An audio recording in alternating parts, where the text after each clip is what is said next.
Abra sua Bíblia comigo, na segunda carta do apóstolo Paulo a Timóteo,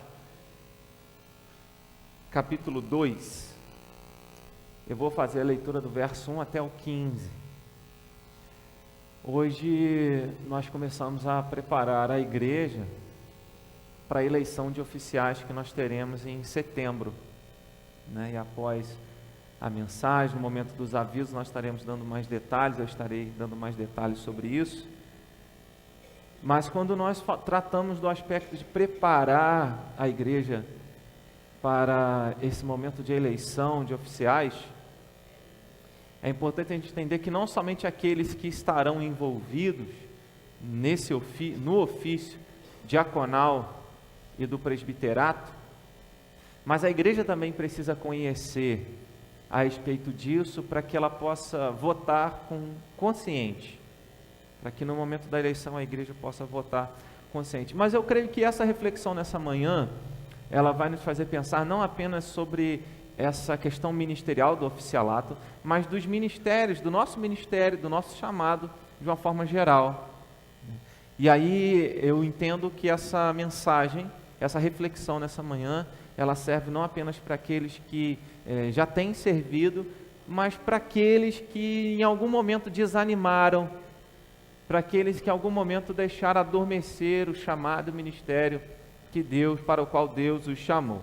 Então, segunda carta de Paulo a Timóteo, capítulo 2, do verso 1 ao 15, diz assim a palavra de Deus: Tu, pois, filho meu, fortifica-te na graça que está em Cristo Jesus, e o que de minha parte ouviste através de muitas testemunhas, isso mesmo transmite a homens fiéis e também idôneos para instruir a outros.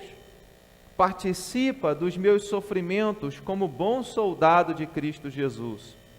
Nenhum soldado em serviço se envolve em negócios desta vida, porque o seu objetivo é satisfazer aquele que o arregimentou. Igualmente, o atleta não é coroado se não lutar segundo as normas. O lavrador que trabalha deve ser o primeiro a participar dos frutos. Pondera o que acabo de dizer, porque o Senhor te dará compreensão em todas as coisas. Lembra-te de Jesus Cristo, ressuscitado de entre os mortos, descendente de Davi, segundo o meu evangelho, pelo qual estou sofrendo até algemas como malfeitor. Contudo, a palavra de Deus não está algemada. Por esta razão, tudo suporto por causa dos eleitos, para que também eles obtenham a salvação que está em Cristo Jesus com eterna glória.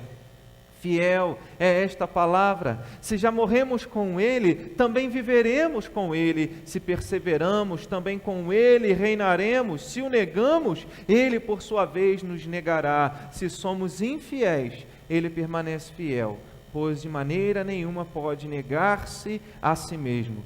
Recomenda estas coisas, dá testemunho solene a todos perante Deus, para que evitem contendas de palavras que para nada aproveitam, exceto para a subversão dos ouvintes.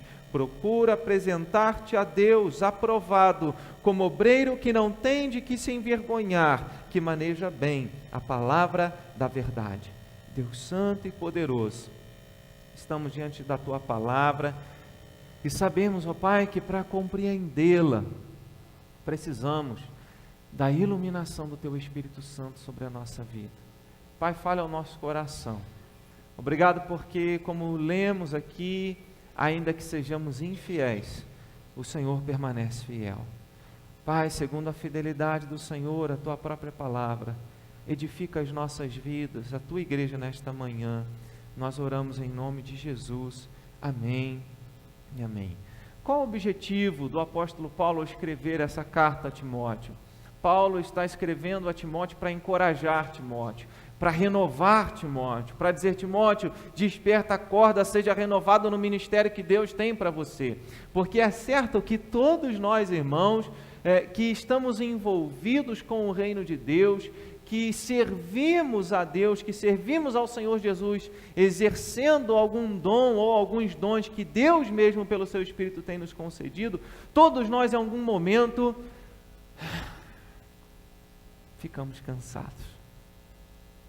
Todos nós, em algum momento, talvez por algumas situações em que olhamos para outras pessoas, desanimamos. Não é apenas aquele cansaço, é físico, é aquele desânimo, dizer assim, parece que eu estou malhando em ferro frio, não tem essa expressão? Parece que o que eu estou fazendo não tem tido muito resultado.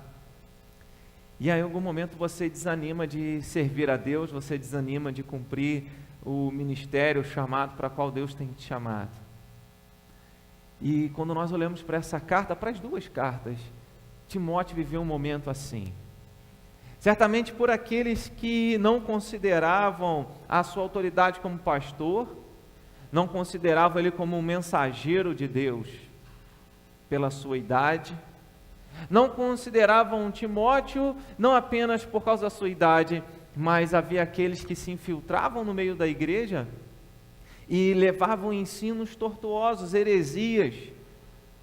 E Timóteo poderia se sentir cansado ao ter que lidar com essas situações, porque enquanto ele ensinava o evangelho da salvação, havia outros que ensinavam um outro evangelho, que tinha uma outra mensagem, algo claro, tanto na primeira carta, quanto na segunda carta. Se você observar na primeira carta, no capítulo de número 6, do verso 3 em diante, ele fala dos falsos mestres. Na segunda carta, no capítulo 2, do verso 14 em diante, e também no capítulo 3, ele fala sobre os falsos mestres e as corrupções dos últimos dias. Então era algo que Timóteo teria que lidar, e isso começou a agir no coração dele, dentro dele, trazendo desmotivação, trazendo desânimo.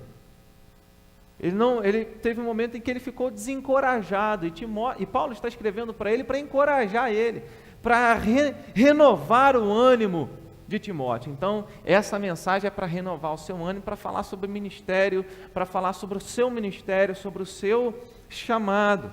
E aí, logo no capítulo de número 2, no verso 1, ele diz: Tu, pois, filho meu, fortifica-te na graça. Essa palavrinha, pois, tu então. Então, essa palavra, pois, mostra uma conclusão dessa introdução, desse capítulo 1, do porquê Paulo está escrevendo a Timóteo, dizendo: olha, fortifica-te, seja renovado.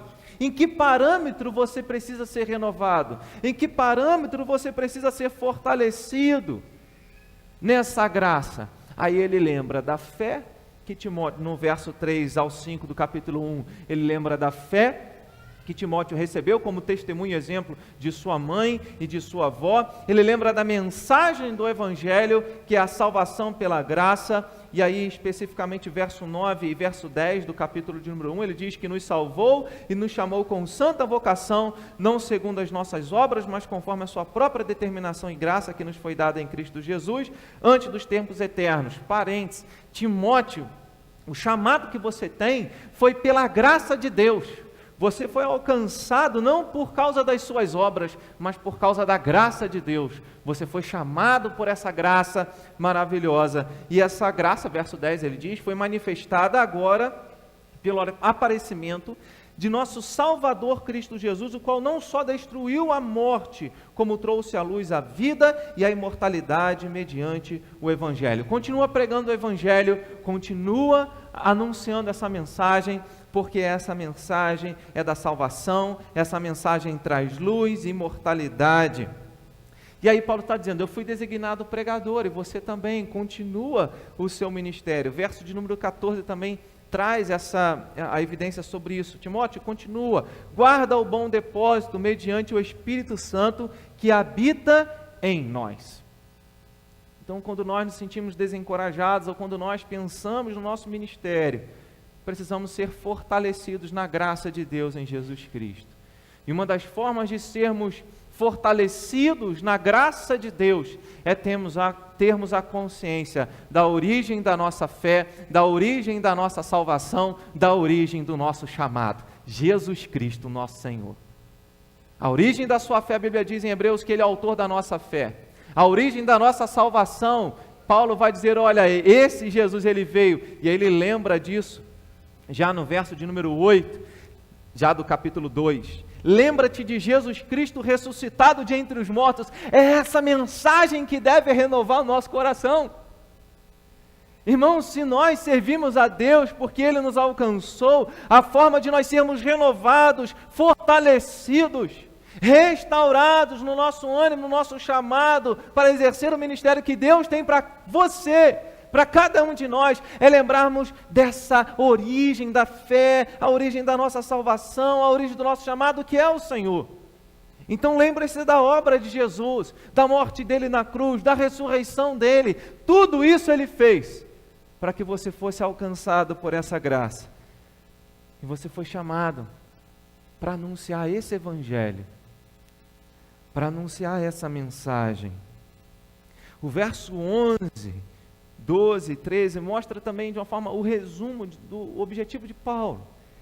Ele está dizendo, olha, fiel é a palavra, porque se nós morremos com Jesus, também viveremos com Ele. Paulo estava preso, Paulo foi perseguido por causa do Evangelho, por ele ser fiel a Deus, por ele anunciar o Evangelho, ele foi perseguido e ele estava sujeito à morte. Tanto que ele diz isso já no capítulo 4 dessa mesma carta, do verso 6 ao verso de número 8, ele diz, olha, quanto a mim já estou sendo oferecido, o tempo da minha partida é chegado. Paulo sabia que em pouco tempo ele seria morto.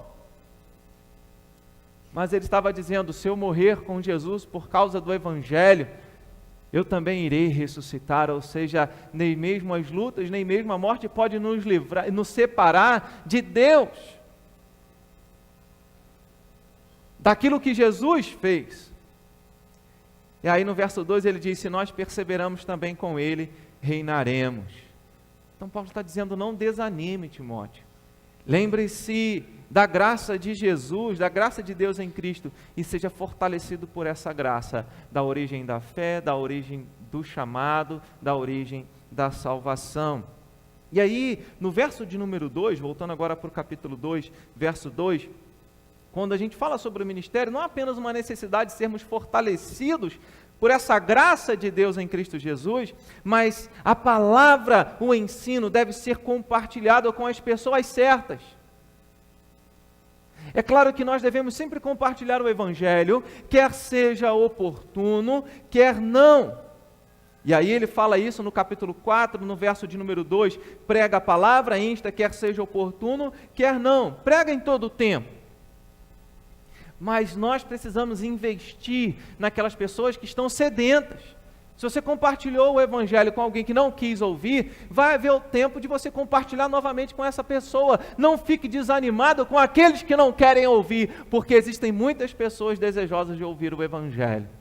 E aí Paulo então ele diz, e o que da minha parte ouviste, Timóteo, através de muitas testemunhas, isso mesmo transmite a homens fiéis e também idôneos, para instruir a outros. Em outras palavras, nós criamos um ciclo, uma corrente em que Timóteo havia recebido o ensino de Paulo através de testemunhas, e aí ele então, e através do próprio Paulo, e ele então deveria compartilhar com pessoas fiéis, com pessoas que desejavam estar engajadas nesse ministério da proclamação do Evangelho, e Paulo já estava dizendo para Timóteo, olha, essas pessoas que irão receber a mensagem do Evangelho, elas irão compartilhar com outras pessoas também.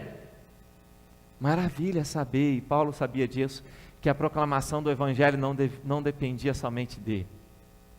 Aqui uma outra lição que eu nem tinha notado aqui. Se você acha que o seu ministério depende só de você, você está enganado. Não viva como se o seu ministério dependesse só de você. Existem pessoas que batem no peito e se orgulham dizendo, se eu não fizer, se eu não estiver presente, se eu não estiver ali agindo, a coisa não anda. Você está completamente errado. Paulo, ele diz assim, olha, proclama o Evangelho, porque embora eu esteja preso, a palavra de Deus não está algemada. Capítulo 2, verso 9. E não estava algemada porque ele estava mesmo preso compartilhando o Evangelho, mas ele sabia que havia pessoas, discípulos de Jesus espalhados pelo mundo, anunciando o Evangelho da salvação em Jesus Cristo. Então uma das maneiras de nós renovarmos-nos e sermos fortalecidos, renovar o nosso ministério, é proclamarmos a palavra de Deus. Às vezes a gente fica pensando, o que tem aqui na igreja que eu posso fazer, porque já tem gente para pregar, já tem gente para tocar, já tem gente para cantar, já tem gente para conduzir isso, para fazer aquilo. Não é uma questão de ter gente, isso é a estrutura da igreja. Mas você tem compartilhado o Evangelho, você tem trabalhado, você tem visto aqui semana após semana, orando e trabalhando por mais um discípulo, você tem orado por isso, você tem trabalhado por isso, porque é assim que acontece o seu ministério. Esse é o seu chamado. É orar a Deus: Senhor, me dê oportunidades, e não apenas me dê oportunidades, me faça enxergar oportunidades, e me ajude a trabalhar, me ajude a proclamar o Evangelho, a anunciar a salvação, a perceber aquelas pessoas que estão sedentas e que precisam ouvir o Evangelho. Às vezes a gente não dá muita coisa por algumas pessoas, não vou compartilhar o Evangelho com essa pessoa não vou nem falar porque não dá nem espaço. E não sei nem se Jesus quer salvar essa pessoa. Certa vez um pastor, num dia de neve, num dia de muito frio, ele ligou para um diácono, os diáconos aí de plantão: diácono, olha, está muito frio, nevando muito, não dá para eu ir à igreja hoje, porque afinal de contas não vai dar ninguém na igreja hoje, então você vai, abre a igreja e ministra uma palavra lá. O diácono foi, abriu a igreja, com dificuldade chegou à igreja, pouquíssimas pessoas na igreja, dava para contar no dedo, e dentre essas pouquíssimas pessoas, um garoto de aproximadamente 8 anos, e esse diácono pregou o Evangelho de forma simples, dizendo: olha para Jesus, olha para Jesus. E aquele garoto de 8 anos saiu daquele culto, naquele dia, olhando para o Senhor Jesus. Ele se tornou um grande homem de Deus, um grande servo de Deus, chamado Charles Spurgeon, considerado o príncipe dos pregadores, que foi um instrumento nas mãos de Deus para pregar o Evangelho, e multidões se convertiam. Uma semente no coração de uma criança foi um instrumento de Deus para salvar milhares. Então pregue o Evangelho. Não duvide daquilo que Deus pode fazer através da sua vida, transmita. Então a maneira de você ser renovado no seu ministério é compartilhando o Evangelho. Sabe por quê? Porque quando você compartilha o Evangelho, o Espírito Santo começa a fazer a obra. Já parou para pensar do porquê nós não temos frutos, mais frutos? É claro que o que Deus faz numa igreja, não necessariamente Ele vai fazer em outra igreja. Mas existem testemunhos, conversando com determinados pastores, em que igrejas em determinado ano receberam 500 novos membros por profissão de fé e batismo. 500 conversões num ano. Será que isso tudo foi trabalho do pastor e dos presbíteros da igreja? Não. Será que isso tudo foi trabalho dos ministérios da igreja? Não. Foi um trabalho de Deus. Mas porque os discípulos dele abriram os lábios e compartilharam o Evangelho, porque Romanos 10, 17 diz que a fé vem pelo ouvir da palavra de Cristo. Então é isso que Paulo está lembrando a Timóteo: seja renovado, Timóteo, no seu ministério, que no seu ministério nunca falte a proclamação do Evangelho, que no nosso ministério, que no seu ministério nunca falte a proclamação do Evangelho. E aí no verso de número 3, ele vai dizer, lá no capítulo 2, verso 3, participa dos meus sofrimentos como bom soldado de Cristo. Nós precisamos estar dispostos a sofrer o dano.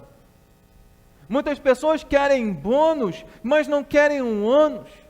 Mas é preciso um ônus para colher bônus, é preciso semear. A palavra de Deus, no salmista, no Salmo 126, ele diz: quem sai andando e chorando, enquanto semeia, voltará com júbilo, trazendo seus feixes. Nós queremos colher sem pagar um preço. Você quer colher, você quer ser instrumento de Deus, e esse é um sonho que eu tenho, e é um desejo que eu tenho, e eu oro por isso, para que você deseje isso, para que no seu coração haja um anelo, um desejo tremendo de ser instrumento nas mãos de Deus, para salvar vidas.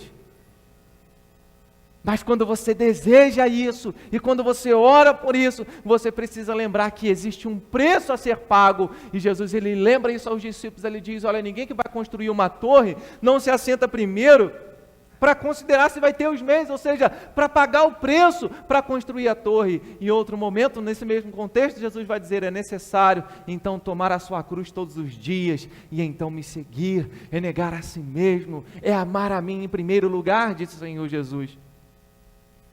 Então nós precisamos entender que no nosso ministério, nós precisamos de disposição, não apenas para experimentarmos as conquistas, mas também o dano, as lutas e as dificuldades. E Paulo está dizendo, olha, eu estou sofrendo, eu estou preso, e você está livre, e eu quero te convidar a participar comigo dos meus sofrimentos, Timóteo. Quantos irmãos nossos estão pagando o preço? Sofrendo, enfrentando lutas, e ele vai mostrar isso já nesses versículos, até o verso 5, verso 6, ele diz no verso 4, olha, nenhum soldado em serviço se envolve em negócios dessa vida. O primeiro dano e sofrimento que você deve estar disposto a passar, é entender que a obra de Deus tem prioridade sobre todos os seus projetos, sobre todos os negócios dessa vida. Então ele diz, um soldado que foi regimentado, que foi chamado, ele não deve estar interessado nos negócios dessa vida, porque o seu objetivo é satisfazer ao seu senhor, ao seu comandante. Mas muitas pessoas têm procurado o evangelho, procurado o cristianismo, têm procurado igrejas evangélicas para o contrário, para satisfazer os desejos desta vida, para resolverem os negócios dessa vida e não do reino de Deus. Que eu e você sejamos diferentes, que eu e você estejamos engajados a pagar um preço, e o primeiro preço é estarmos lutando, é estarmos considerando que o reino de Deus, que a proclamação do Evangelho tem uma preeminência, tem mais importância do que qualquer negócio desta vida. O segundo que ele vai mostrar no verso 5, usando o exemplo do atleta, ele diz, o atleta não é coroado se não lutar segundo as normas. Não é uma questão de somente participar e chegar ao pódio numa corrida, numa competição, mas é de lutar conforme as regras. E a regra é o reino de Deus em primeiro lugar. É vivenciar o ministério fundamentado na origem da fé, da salvação e do chamado, que é o próprio Senhor Jesus, e isso ser renovado na nossa vida a cada dia. Então somos chamados a nos empenharmos, a lutarmos como se estivéssemos numa competição. E essa competição não é para recebermos a salvação, porque esta é pela graça, mas para termos a consciência de quando chegarmos ao fim, quando estivermos diante do Senhor, Senhor, eis aqui as minhas mãos e os talentos que o Senhor me concedeu. A pergunta é, quando você for se apresentar diante do Senhor Jesus, quando Ele voltar ou quando Ele te chamar, como estarão as suas mãos? Vazias? Cheias de desculpa? Ou cheias de frutos? Porque, Senhor, eu fiz tudo aquilo que o Senhor me chamou para fazer. Então pague o preço. O último exemplo que ele usa é o lavrador que trabalha, deve ser o primeiro a participar dos frutos. Em outras palavras, se você paga o preço, haverá fruto. Não no seu tempo, mas no tempo do nosso Senhor e Salvador Jesus Cristo. Então Paulo está lembrando a Timóteo que se envolver em negócios dessa vida não é o que nós devemos fazer, mas a nossa missão é priorizar, o nosso dever é priorizar a missão de Deus na nossa vida. Em quarto lugar, o nosso ministério, além de precisar ser fortalecido na graça de Deus, além de precisar ser proclamar e compartilhar o Evangelho, além de haver a necessidade de nos dispormos a pagar o preço para vivermos esse ministério, nós precisamos lembrar da obra de Jesus e da mensagem do Evangelho. Verso 8 e verso de número 9, lembra de Jesus Cristo ressuscitado. Verso 9, pelo qual estou sofrendo até algemas, contudo a palavra de Deus não está algemada. Lembre-se da obra de Jesus e da mensagem do Evangelho. Às vezes, nós nos consolamos vendo pessoas sofrendo e percebendo que o sofrimento dessas pessoas é maior do que o nosso. Mas esse não é o certo. Não deve ser assim conosco. Nós devemos nos colocar sim no lugar das pessoas. Porque senão não seríamos empatas, não seríamos chamados para sermos empáticos às outras pessoas. Porque se a nossa alegria estivesse no sofrimento do outro, se o nosso consolo estivesse no sofrimento do outro, isso não é cristianismo. O cristianismo é: sofra com o outro, sinta o que o outro está sentindo. Paulo está dizendo: participa comigo desse sofrimento, saiba que você não está sozinho nessa luta que você está enfrentando aí na sua igreja, no seu ministério, mas acima de tudo lembre-se que eu sou dirigido pela obra de Jesus, por aquilo que Ele fez, e aquilo que Ele fez é poderoso, mais poderoso do que qualquer situação que a gente possa passar, Timóteo. Então que você lembre disso, que qualquer situação que você possa experimentar não se compara àquilo que Jesus fez para te salvar, para te alcançar. O verso de número 10, ele diz: por essa razão, tudo suporto por causa dos eleitos, para que também eles obtenham a salvação que está em Cristo Jesus, com eterna glória. O nosso ministério é para alcançar os eleitos.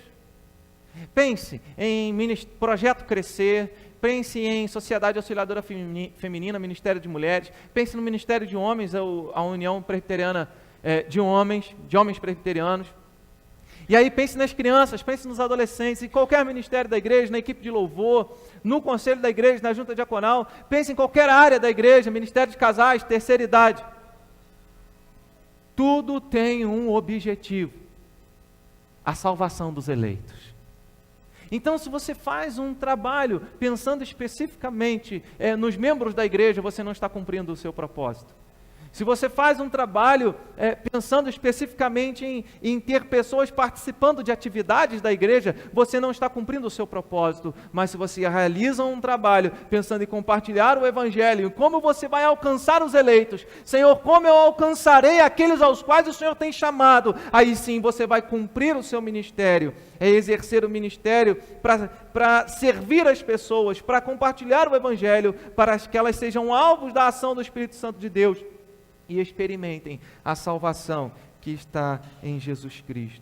Perceba que Paulo ele está tentando motivar Timóteo não por algo que Timóteo esteja passando e experimentando, mas ele quer motivar Timóteo por causa dos eleitos. Você está cansado, Timóteo? Existem pessoas a serem salvas. Continue. Você está desanimado, Timóteo? Existem eleitos de Deus que precisam ouvir o Evangelho da salvação. E você vai ficar parado vendo essas pessoas não experimentarem a salvação que está em Cristo Jesus? Não, Timóteo, persevere, seja fortalecido na graça de Deus. Quantas pessoas passaram pela sua vida e já foram para o inferno, porque você não compartilhou o Evangelho? Você já parou para pensar nisso? Estou falando isso para mim também. Nós precisamos pensar nisso. Que nós estamos aqui para compartilhar o Evangelho por causa dos eleitos de Deus. E aí, às vezes, nós deixamos que palavra de irmão A, irmão B, de parente, de não sei quem, deixamos circunstâncias, situações nos desanimarem e roubarem de nós o nosso chamado. Irmãos, quando eu estava sendo preparado para o ministério pastoral, pessoas chegaram para mim e disseram: não sei para que você está estudando, não existe campo, não há campo para vocês, e vocês não serão ordenados ao ministério pastoral. Se eu fosse ouvir essa palavra que veio de irmão da igreja, que foi do diabo para mim, eu não estaria aqui hoje, completando 12 anos de ministério pastoral. Então não deixe palavras de pessoas, circunstâncias desanimarem você. Pense nos eleitos que Deus tem para salvar. E é por eles que você deve continuar. Por essas pessoas. Não é pelo irmão da igreja, pelo pastor da igreja, pela estrutura da igreja. Se você está fazendo algo na igreja, se você foi nomeado pelo conselho, mas por causa dos eleitos, essa é a motivação, a obra de Cristo. E os eleitos que precisam ser alcançados. Nosso ministério não é para criar discussões e afastar os que escutam o Evangelho. Verso 14.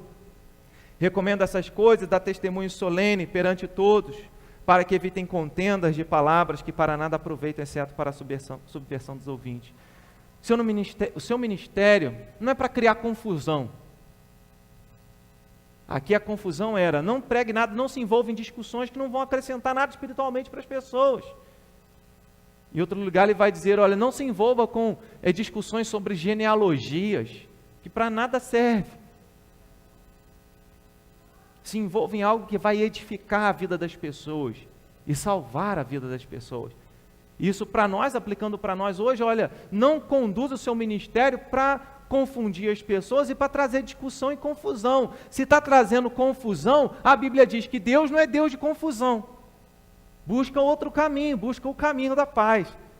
O nosso ministério é para agregar, é para unir e não para separar. E em último lugar, irmãos, eu quero encerrar dizendo que o nosso ministério ele deve ter antes de tudo a aprovação de Deus e não das pessoas. Não espere a aprovação das pessoas, não espere o tapinha nas costas, não espere o elogio. Ainda que nós devamos elogiar uns aos outros, como uma forma de motivarmos uns aos outros, mas nós não podemos ser movidos a elogios, a tapinhas nas costas, a dizer que bom que você fez, que bom que você está aqui. Aquele que serve a Deus não pode ser motivado por isso. Ele trabalha para ser aprovado por Deus e não pelas pessoas. E aí, como é que você é aprovado por Deus? Verso 15, procura apresentar-te a Deus. Essa palavra procura é uma ordem, no original é uma ordem. E os efeitos dessa ordem devem perdurar por toda a nossa vida. É como se em todo o tempo, todos os dias, uma vez que você creu em Jesus, a partir daquele momento, todos os dias da sua vida, você vai se apresentar, você vai procurar apresentar-se diante de Deus aprovado. E aí, como você se apresenta diante de Deus, como você tem a aprovação de Deus? Sendo um obreiro que tem um bom testemunho. Diz, como obreiro que não tem do que se envergonhar. Você é um obreiro que não tem do que se envergonhar? Que maneja bem a palavra da verdade, você lê a Bíblia. Você conhece a Bíblia. Você estuda a Bíblia. Acima de tudo, você pratica a Bíblia. Essa é a maneira de nós nos apresentarmos aprovados diante do Senhor. É cada vez mais difícil as pessoas se envolverem na obra de Deus. Por que isso? Porque cada dia que passa as pessoas dizem, escolhe outro Senhor, menos a mim. Porque cada dia que passa as pessoas justificam a si mesmas dizendo, já existe a diretoria do ministério, já existe a liderança do ministério, eu não preciso estar ali. Porque cada dia que passa as pessoas transferem responsabilidade para outros, porque se o culto no sábado é para a mocidade, muitos irmãos não se envolvem, não participam. Porque nós reduzimos o cristianismo a uma religião em que nós apenas somos espectadores, e que você vem um domingo na igreja e você só assiste. Você esquece que evangelho é fora dessas quatro paredes. Então nós somos chamados para isso, para exercer o nosso ministério, aqui dentro e fora daqui. Então se envolva com esse projeto, que é a salvação dos eleitos de Deus, se envolvendo numa estrutura da igreja ou não. Nós estamos aí na metade do ano, você tem mais 6 meses e pouco, para apresentar diante de Deus um discípulo. E o meu desafio para você é que você trabalhe por isso os outros 6 meses. Que você seja renovado e deixe para trás todo o desânimo, todas as lutas e dificuldades, e entenda que através do esforço, através das lutas e da proclamação do Evangelho, do seu ministério, que Deus vai salvar aqueles que Ele elegeu. Feche seus olhos, vamos falar com Deus e pedir a graça de Deus para isso. Senhor, em nome de Jesus, pedimos que o Senhor aplique a Tua palavra em nossas vidas, e que o Senhor renove as nossas vidas no ministério para o qual o Senhor tem nos chamado. E que possamos nos fortalecer na Tua graça, anunciar o Evangelho, sofrermos o dano. Ó Pai, entendermos que é pela mensagem do Senhor, lembrarmos, trazermos à memória a obra do Teu Filho Jesus.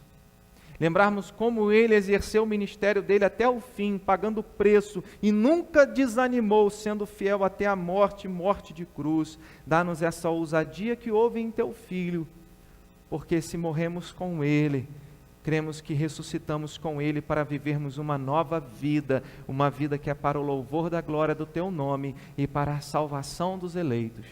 Ajude-nos, ó Deus, a estarmos diante do Senhor aprovados, manejando bem a palavra de Deus e desfrutando de um bom testemunho das pessoas que nos cercam. Assim nós oramos em nome de Cristo, nosso Senhor. Amém.